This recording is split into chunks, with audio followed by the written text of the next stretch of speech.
سکتے پیسے دے کے لوگوں کو پیچھے نہیں لگا سکتے. کتنے کو دو گے؟ دیکھیں نا، پیسوں سے تو بندے کا لالچ شروع ہو جاتا ہے. ایک دفعہ دیں، پھر دوسری دفعہ دیں، پھر تیسری دفعہ دیں. روز دیں گے تو بندہ راضی ہوگا، اور اگر آپ نے 99 دفعہ دیا، ایک دفعہ نہیں دیا تو وہ ناراض ہو جاتا ہے. تو کتنا کو لالچ پورا کریں گے؟ تو حبیب پاک علیہ الصلوۃ والسلام فرمانے لگے، تم پیسے دے کے لوگوں کو اپنا گرویدہ نہیں کر سکتے. ہاں، خندہ پیشانی سے، حسن اخلاق سے ملو گے تو لوگ تمہارے گرویدہ ہو جائیں گے. تمہارا اخلاق، تمہاری خندہ پیشانی، تمہارا اچھا کردار، یہ لوگوں کو گرویدہ کر سکتا ہے. تو مال و دولت سے لوگ گرویدہ نہیں ہوتے. تو ہمارا وہ جو روزمرہ کا لوگوں کے ساتھ تعلق ہے، لب و لہجہ ہے. میں نے دیکھا ہے بہت سارے لوگ ایسے ہیں جن کے ساتھ لوگ آنا جانا، ملنا بیٹھنا آہستہ آہستہ چھوڑ دیتے ہیں. اور وہ کس لیے چھوڑ دیتے ہیں؟ وہ ان کے رویے کی وجہ سے چھوڑ دیتے ہیں، ان کے انداز فکر کی وجہ سے چھوڑ دیتے ہیں، ان کے شکووں کی وجہ سے چھوڑ دیتے ہیں. مزاج ہوتا ہے نا ہمارا کہ ہمیں شوق ہوتا ہے تعلق زیادہ لوگوں کے ساتھ ہو، اور پھر یہ بھی شرط ہوتی ہے کہ میں جس کے پاس جاؤں وہ مجھے یہی کہے کہ تو میرے ساتھ ہی پیار کر.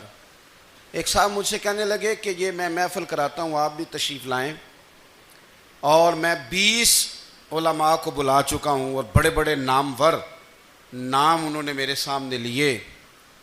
میں نے ان سے پوچھا کہ جو نام آپ نے لیے ہیں اور آپ کی تصویریں بھی ساتھ ہیں، میں الحمدللہ تسلیم کر گیا ہوں آپ کی بات کو، لیکن سوال میرا یہ تھا کہ کیا آپ نماز بھی پڑھتے ہیں؟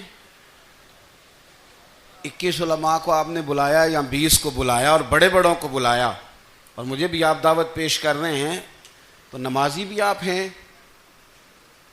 نمازی بھی ہیں؟ تو کہنے لگے آپ دعا کریں میں نماز پڑھنا شروع کر دوں. میں نے ان سے کہا خدا کے بندے، اب اگر تو کسی اور کو بتائے گا کہ 20 اتنے بڑے لوگوں سے میرا تعلق کر، پڑھتا میں نماز بھی نہیں، تو لوگ کیا سوچیں گے کہ 21 مولوی مل کے بھی ایک بندے کو نمازی نہیں بنا سکے. تو آپ اپنے لب و لہجے سے صرف باتوں سے گرویدہ کسی کو کر لیں گے؟ آپ یہ دیکھیں کہ اخلاق کس طرح کا ہے، لہجہ کس طرح کا ہے، آپ کے بات کرنے کا انداز کتنا حسین ہے، اس لفظ کے اندر حسن کتنا زیادہ ہے. نبی پاک صلی اللہ علیہ وسلم بھی تبلیغ فرماتے، ہم بھی تبلیغ کرتے ہیں. میں اور آپ جب تبلیغ کرتے ہیں تو اس تبلیغ کے اندر شکوہ ہوتا ہے اور تنقید ہوتی ہے، اور بعض جگہ میں نے یہ بھی دیکھا ہے کہ طنز ہوتا ہے. طنز، ہم دوسرے کو دین کی دعوت رہے ہیں، لیکن ہمارے لب و لہجے سے طنز اور ترش روئی چھلکتی ہے. تو دولت کے پیچھے لگ گیا ہے، تو بالکل جاہل ہے، تو بالکل تیرے خاندان میں سے بھی کوئی نہیں ادھر آتا. آپ طنز کر رہے ہیں، آپ دعوت دین نہیں دے رہے. دعوت دین تو گلدستے میں رکھ کے پیش کی جاتی ہے، اس کی تو ایک خوبصورتی ہے، اس کا تو ایک حسن ہے، اس کی تو اپنی ایک جاذبیت ہے، اس کی اپنی ایک نورانیت ہے. صحابہ کرام علیہم رضوان فرماتے ہیں کہ حضرت سعد بن معاذ رضی اللہ تعالیٰ عنہ کا جنازہ تھا. اللہ کے پیارے محبوب صلی اللہ تعالیٰ علیہ وسلم نے جنازے کی امامت فرمائی، اور جنازے کی امامت کے بعد ابھی نہ قبر کے تیار ہونے میں کچھ ٹائم باقی تھا، تو حضور زمین پہ تشریف فرما ہوئے. لوگ قبر کی تیاری میں ہیں. بعض اوقات ہوتا ہے نا ابھی قبر نہیں تیار ہوئی، تو کہتے ہیں کہ لکڑی کے ساتھ حضور نے زمین کوریدنی شروع کر دی، اور دیر تک حضور نے چہرہ نور کو زمین کی طرف جھکائے رکھا، گویا زمین شرف دیدار حاصل کرتی رہی. دیر تک چہرہ نور جھکا رہا زمین کی جانب، حضور نے رخ نور کو پھیر لیا. صحابہ کہتے ہیں کہ ہم نہ بڑے، جب حضور ہمارے قریب ہوتے تھے تو ہمارا خیال ہوتا تھا کہ رحمت کی برکھا ہے، اپنے اپنے حصے کا کرم اڈیل لے اپنے اوپر. فرماتے ہیں منتظر تھے کہ حضور کب ہماری طرف رخ انور پھیریں اور ہم کریم سے کوئی بات سن سکیں. ارشاد فرماتے ہیں کہ ہم بڑے شدید منتظر تھے. دیر کے بعد نبی پاک علیہ الصلوۃ والسلام نے چہرہ انور اٹھایا، دیر کے بعد چہرہ انور اٹھایا. یہ دیکھیں تبلیغ ہو رہی ہے، اور جب حضور نے چہرہ انور اٹھایا تو آنکھوں میں آنسو تھے، رو رہے تھے. اور 3 دفعہ حضور نے فرمایا، چونکہ قبر تیار ہو رہی تھی، 3 دفعہ نبی کریم نے فرمایا لوگو قبر آخرت کی منزلوں میں سے پہلی منزل ہے، اس کی تیاری کر لو، اس کی تیاری کر لو، اس کی تیاری کر لو۔ 3 دفعہ حضور نے یہ جملے دہرائے۔ کیوں؟ ایک میں تبلیغ کرتا ہوں پر اس میں نہ درد ہے، نہ رونا ہے، نہ وہ لب و لہجہ ہے۔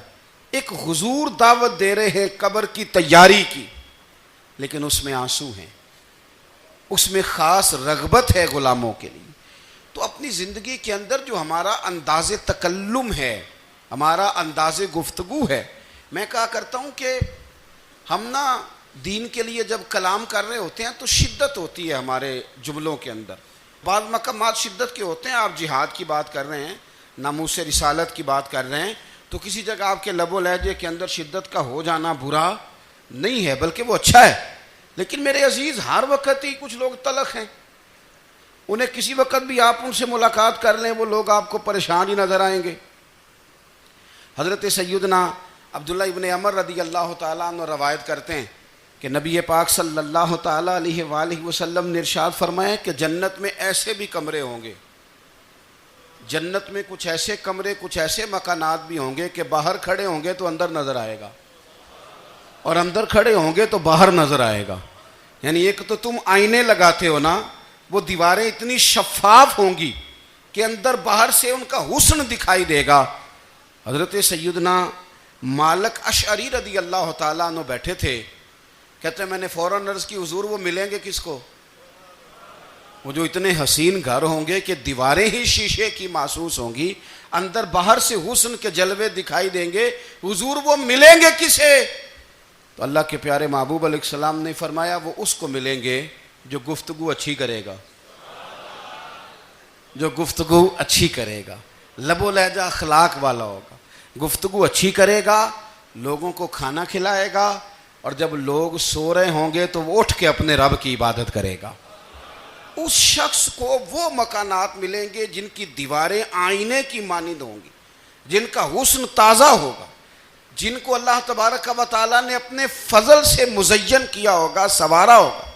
ہم اگر تھوڑی سی توجہ کریں نا تو کئی دفعہ وقت گزر جاتا ہے، لہجہ نہیں بھولتا، لہجہ یاد رہتا ہے۔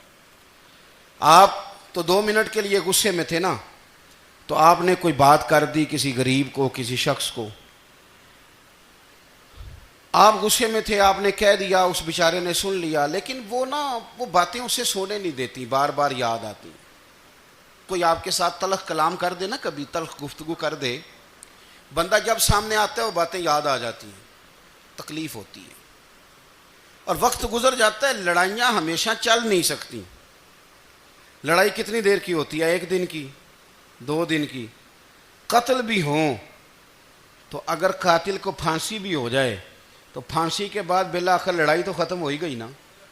لڑائی ہمیشہ چلتی، تلخی ہمیشہ چل سکتی نہیں۔ تلخی روٹین میں چلنے والا سکہ، کوئی سکے روٹین میں چلتے وقتی ہوتے، یہ جو غصے کا لب و لہجہ ہے، تلخی کا سکہ، یہ بھائی روٹین میں نہیں چلتا، اس نے ایک نہ ایک دن ختم ہو جانا ہے۔ روٹین میں پیار ہی چلتا ہے۔ حضرت جابر ابن عبداللہ کہتے ہیں حضور پہلے دن مدینہ منورہ آئے، میں زیارت کے لیے گیا تو میں نے مسکراتے دیکھا۔ 10 سال میں دیدار کرتا رہا، اور وصال سے چند دن پہلے بھی میں نے زیارت کی تو مدینے والے محبوب کو مسکراتے ہوئے ہی دیکھا ہے۔ یہ جو آپ کا لب و لہجہ ہے نا، اخلاق والا، حسن والا، مسکرانے والا، یہ لب و لہجہ نا ذرا لمبا چلتا ہے، یہ روٹین ہے، یہ روز چلے گا۔ یہ سکہ وہ ہے جو رائج الوقت رہتا ہے، یہ کبھی بھی ختم ہونے والا یہ خزانہ ہے۔ تو یہ جو آپ کا تلخ لب و لہجہ ہے، یہ روٹین نہیں۔ عارف رومی رحمۃ اللہ علیہ فرماتے ہیں کہ وہ مثال دینے کے لیے بات سمجھاتے ہیں، فرماتے ہیں ایک شخص جنگل میں لکڑیاں کاٹنے جایا کرتا تھا تو شیر سے دوستی ہو گئی، یعنی ڈائریکٹ بادشاہ سے دوستی ہو گئی، اور بادشاہ بھی وہ جو جنگل کا بادشاہ ہے، جنگل کے بادشاہ سے دوستی ہو گئی۔ اب وہ لکڑہارا غریب آدمی تھا، لکڑیاں تو کاٹنی ہوتی تھیں، تو وہ جنگل کا بادشاہ اعلان کر دیتا جانوروں کو کہ میرا دوست آیا، ایک تو کوئی تنگ نہ کرے، اور دوسرا یہ کہ سب لوگ مل کے اس کے ساتھ تعاون کریں کبھی کوئی جانور لکڑیاں اکٹھی کراتا، کبھی کوئی اپنی پشت پہ گدھا، بیل، گھوڑا، خچر رکھ کے وہ لکڑیاں باہر چھوڑنے آتا۔ تو اب اس کی بڑی دھوم مچ گئی جنگل کے اندر، لکڑہارا مزدور تھا، وہ بادشاہ سے دوستی کر کے بادشاہ ہی بن گیا۔ وہ گھر آ کے نا بیوی کو اکثر بتاتا کہ میرا ایک دوست ہے، میں جاتا ہوں تو ساری پہلے ہی مخلوق کھڑی ہوتی ہے میرے استقبال کے لیے۔ دوستی جو بڑے سے ہو گئی ہے۔ بنا ہے شاہ کا مصاحب تو پھر ہے اتراتا، وگرنہ شہر میں غالب کی آبرو کیا ہے۔ ہم نے تو پوچھتا ہی کوئی نہیں، یہ تو بنا ہے شاہ کا مصاحب تو پھر ہے اتراتا، وگرنہ شہر میں غالب کی آبرو کیا ہے۔ تو وہ لوگوں کو بتاتا، بیوی کو بھی بتاتا دوست ہے، تو بیوی کہنے لگی اتنی تو تعریفیں کرتا، یہ نہیں بتایا کہ وہ جنگل کا شیر ہے، بس نیرا دوست بتا دیا۔ بیوی کہنے لگ گئی کہ تو اتنا جو اس کا ذکر کرتا ہے تو کسی دن بلا نا، بلا کسی دن تاکہ اس کی دعوت کریں۔ اب اس نے پھر نہ اس کو پردے میں رکھا، کیا کہتے ہیں آج کل، سرپرائز دینا ہے، مگر سرپرائز دینا ہے جی، پردے میں رکھا کہ وہ شیر ہے۔ تو وہ بلا لیا گھر۔ اب اس کے لیے کچا گوشت، ظاہر ہے شیر نے کچا گوشت کھانا تھا۔ وہ کہنے لگی پکانا کس طرح کا ہے؟ وہ کہنے لگا جب وہ آئے گا پھر بتاؤں گا۔ اب وہ کچا گوشت 2-3 بکرے ذبح کر کے ڈال دیے، وہ آ گیا شیر۔ اور پھر امی کہتے ہیں جب وہ آیا نا تو اس کی بیوی نے دیکھا تو اس نے ایک سخت جملہ کہہ دیا، کہنے لگی اوہو میں سمجھی تھی پتہ نہیں کون ہے، اس طرح کے درندے تیرے یار ہیں، کتے بلے دوست بنائے ہوئے ہیں، یہ کیا بات ہوئی؟ خیر وہ شیر نے سن لیا، گوشت کھایا، وہ چلا گیا۔ اگلے دن لکڑہارا لکڑیاں کاٹنے گیا تو شیر نے ملاقات کرتے ہی لکڑہارے سے کہا کہ یہ نا کلہاڑی اٹھا اور میری پشت پہ نا ایک زخم کر دے۔ اس نے کہا نہیں میں یہ کام نہیں کرتا، تو میرا دوست ہے۔ اس نے کہا سن بھائی، میں نے پیار سے کہا ہے تو مان جا، ورنہ میں ہوں شیر، میں نے تجھ سے منوا ہی لینا ہے، میں کوئی تکلیف دوں گا مناسب نہیں، تو کر۔ اس نے کلاڑی اٹھائی اور اس کی پشت پہ ایک زور سے زخم لگا دیا، خون بہنے لگا۔ اس نے کہا تو نے آج کے بعد آنا ہے، لکڑیاں کاٹنی ہے، تجھے کوئی کچھ نہیں کہے گا، بس یہ ایک حکمت تھی جو میں نے کیا ہے۔ قصہ مختصر، وہ آتا رہا، لکڑیاں ملتی رہیں، خدمت بھی ہوتی رہی، 6-8 ماہ گزر گئے۔ ایک دن شیر اس سے کہنے لگا یہ میرے ذرا بال اٹھا کے دیکھ، وہ جو تو نے زخم لگایا تھا وہ کہاں پہ ہے؟ اس نے وہ بال اٹھا کے دیکھا تو زخم ملا ہی نہیں، کئی جگہ پہ ٹٹولا کا، یار یہاں تھا یہاں تھا یہاں تھا۔ شیر نے پھر کیا کمال ہی جملہ کہا، اس نے کہا کہ وہ جو کلاڑی کا زخم تو نے لگایا تھا نا وہ مکمل ہو گیا، لیکن تیری بیوی کا جو لہجہ تھا اور اس کی جو تلخی تھی وہ آج تک میرے ذہن میں موجود ہے، وہ ابھی بھی مجھے تکلیف دیتی ہے۔ بات سوچتا ہوں مجھے اس نے درندہ کہا، اس نے میرے بارے میں اتنے کچے اور کمزور اور سخت جملے کہے، تو وہ بات مجھے بھولتی، وہ آج بھی میرے ذہن میں اسی طرح گونجتی ہے۔ تلخ جملے جو اس نے کہے اور خوفناک جو انداز اس نے اختیار کیا، وہ بات مجھے کبھی بھی بھولتی۔ تو آپ کے لفظ لوگوں کو بھول جاتے ہیں پر لہجہ یاد رہتا ہے، اگر ہم اپنے لہجے پر تھوڑی توجہ ہی کر لیں۔ کچھ لوگ کہتے ہیں جی میرا جی روٹین ہی یہ ہے بات کرنے کی، تو یہ یاد رکھنا کسی وقت ایسا بھی ہوتا ہے کہ شیر کو سوا شیر مل جاتا ہے، پھر ایسا نہ ہو کہ آپ کی تلخی کی جواب میں کوئی اس طرح کی تلخی ہو کہ پھر آپ اس کو کبھی بھلا نہ سکیں۔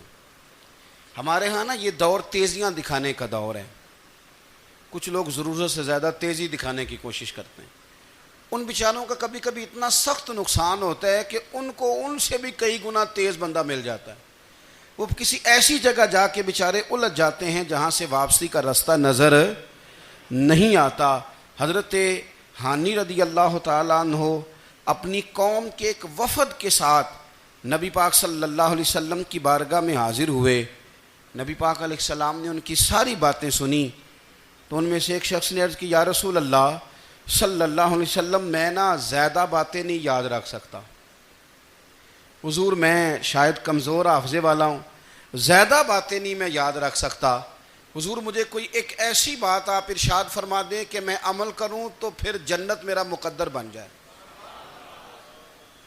میں چاہتا ہوں کہ مجھے کچھ ایسا مل جائے کہ میں اسی پر عمل، وہ کہا تھا نا درویش نے کہ علم و بس کری ہو یار کیونکہ ایک کوئی حرف تینوں درکار، تو مجھے کوئی ایسی چیز مل جائے کہ وہ پھر جنت میرا مقدر بنے۔ تو حضور نے فرمایا 3 کام کرنا، ایک تو گفتگو جب بھی کرنا اچھی کرنا، تمہارا لب و لہجہ تمہاری گفتگو میں کبھی کوئی کمزوری نہ آئے، گفتگو اچھی کرنا، اچھی گفتگو۔ اور دوسرا حضور نے فرمایا سلام کو عام کرنا، اور تیسرا فرمایا لوگوں کو کھانا کھلانے میں رغبت پیدا کرنا۔ یہ کام کر، پھر اللہ تبارک و تعالی تیرے مقدر میں جنت کو شامل فرما دے گا۔ تو میرے عزیز، آپ اس بات کو سمجھیں کہ ہمارے اخلاقی رویے، ہمارا کردار، ہمارا لب و لہجہ، ہم نا ڈنڈے کے زور پر حکومت قائم کرنا چاہتے ہیں۔ آپ کو پتہ ہے بہت سارے ملکوں میں دین گیا اور پھر اللہ تعالیٰ معاف کرے بعض جگہ پہ دینی اقدار کو، دینی لوگوں کو زوال بھی آیا۔ بر صغیر پاک و ہند میں دین آیا لیکن اللہ کے فضل سے زوال نہیں آیا، اور کبھی آئے گا بھی نہیں، کبھی آئے گا بھی نہیں۔ وہ جو ہم پہ بڑا اعتراض کرتے ہیں نا ہمارے معاملات پہ اور بڑے بڑے فتوے دیتے ہیں، یہ بات وہ بھی کہتے ہیں کہ ان کے دلوں میں عشق رسول کی شمع بہت زیادہ فیروزہ ہیں، یہ بیگانے بھی مانتے ہیں۔ کیوں بھلا؟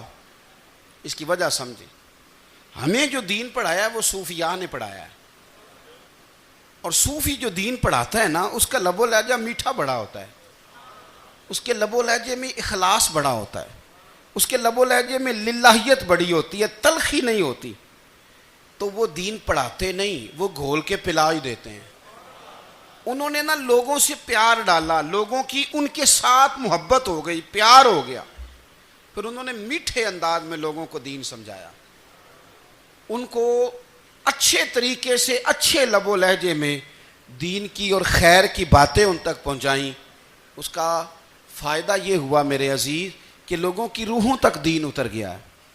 ہمارے وہ بچے جن کی عمریں ابھی بالکل چھوٹی ہوتی ہیں، 4 سال 5 سال کی، وہ بھی رسول پاک کا نام لیتے ہیں تو بڑے وجد کے عالم میں لیتے ہیں۔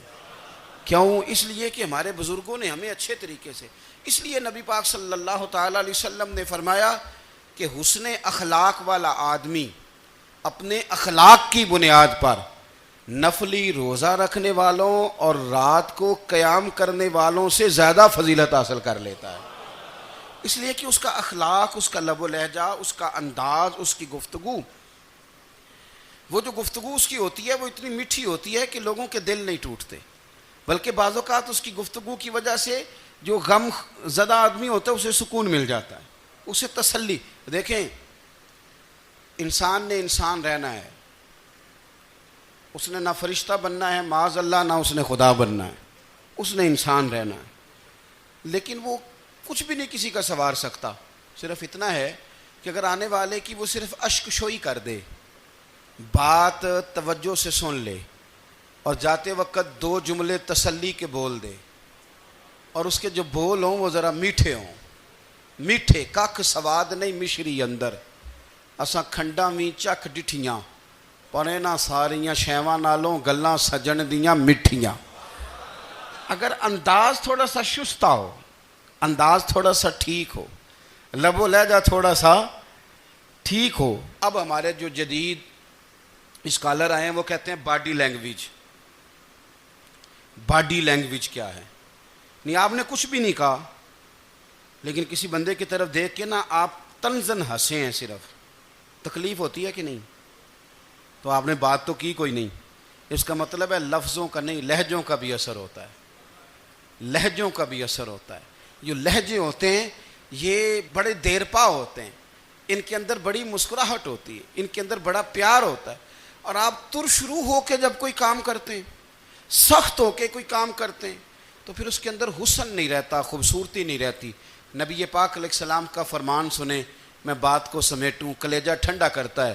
حضور نے فرمایا قیامت کے دن میرے زیادہ قریب وہ لوگ ہوں گے جن کے اخلاق زیادہ اچھے ہوں گے، ان کو نہ ذرا نیڑے جگہ ملے گی، قرب میں ذرا جگہ ملے گی، قرب میں۔ اساں جے ہاں گناہیاں دا جدوں اعمال نامہ پھرول ہوئے، ذرے ذرے نے سامنے آ جانا ہے، جو منہ تھی بولیا بول ہووے، اساں کول حضور دے بیٹھ رہنا ہے، لکھ عمل ترکڑی تول ہووے، او دے کولوں کی رب نے حساب لینا جیڑا بیٹھا ہی محمد دے کول ہووے، او دے کولوں کی رب نے حساب لینا، بیٹھا ہی حضور دے۔ تو نبی پاک نے فرمایا بیٹھ جاؤ گے میرے قریب، پر شرط ہے اخلاق اچھا ہونا چاہیے، تمہارا لب و لہجہ شستہ ہونا چاہیے، جگہ نیڑے مل جائے گی، نیڑے جگہ مل جائے گی، پر پہلے آنے والوں کو نہیں۔ کوئی کہے میں پہلے گیا ہوں تو مل گئی، نہ اسے ملے گی جس کا اخلاق اچھا ہے، جس کا لب و لہجہ ٹھیک ہے، جس کا انداز فکر اچھا ہے۔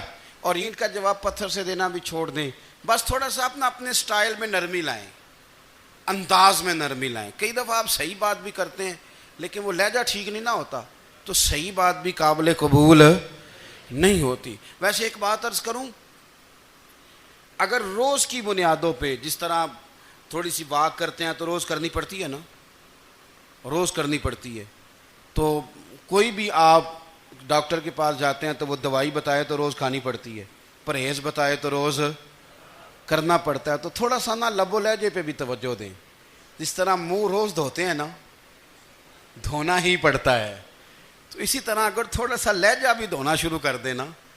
یہ جو لوگ آپ سے تھوڑا تھوڑا شکوہ کرتے ہیں تو اس نے کہا تھا کہ میرے لہجے میں غرور آیا تھا، اس کا حق تھا کہ وہ شکایت کرتا، تو کہیں تو ایسا ہے نا، کہیں تو کوئی تو بات بہو نے غلط کی ہے نا کہ ساس رو رہی ہے، کچھ تو ساس نے ایسا کہا ہے نا کہ بہو بیچاری کپڑے باندھ کے بچوں سمیت کہتی ہے گزارا نہیں ہوتا، کچھ تو ایسا بھائی آپ نے کہا ہے نا کہ کسی شخص کے من پسند روٹی پکی ہے پر وہ بیچارہ 3 دن سے کھا نہیں سکا، کوئی تو بات ایسی ہوئی ہے نا کہ سامنے والا تڑپ کے رویا ہے اور ہنسنا بھول گیا ہے، کچھ تو آپ نے کہا ہے نا، کچھ تو آپ نے کہا ہے نا کہ ایک آدمی تیار ہو گیا ہے کہ اب اس محلے میں رہوں گا ہی نہیں، کچھ تو ایسا ہوا ہے نا کہ لوگ پردیسی ہونے لگ گئے ہیں، کچھ تو ایسا ہوا ہے نا کہ سالوں بسنے والوں نے علاقے چھوڑ دیے ہیں، کچھ تو ہم ایسا تلخ کرتے ہیں کہ ہمارے اپنے پھر ٹھان لیتے ہیں کہ بس بھائی آج کے بعد تجھ سے ملنا نہیں۔